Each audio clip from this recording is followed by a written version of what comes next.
Au IVe siècle, Rome est une ville en pleine transformation.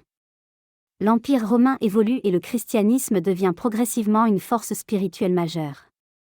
C'est dans ce contexte que vit Léa, une femme de la noblesse romaine. Léa grandit dans un environnement riche et confortable. Elle connaît les privilèges de la noblesse, mais aussi les exigences sociales liées à son rang. Elle se marie selon les coutumes de son époque.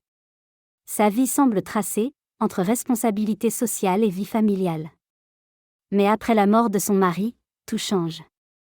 Léa décide de ne pas se remarier. Elle choisit une autre voie, celle d'une vie consacrée à Dieu. Elle renonce à son statut social et à ses richesses. Elle adopte une vie simple, marquée par la prière, la pénitence et le service. Léa rejoint un groupe de femmes chrétiennes vivant dans la prière. Elle devient rapidement un exemple pour les autres. Elle est reconnue pour son humilité. Elle, qui était autrefois noble, accepte les tâches les plus simples. Sa vie devient une transformation intérieure profonde. Elle cherche à se rapprocher de Dieu par le silence et la prière constante. Selon les écrits anciens, sa vie impressionne profondément ceux qui la connaissent.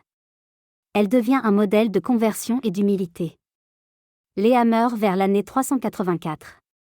Son témoignage est transmis notamment par saint Jérôme, qui souligne la grandeur de sa transformation spirituelle.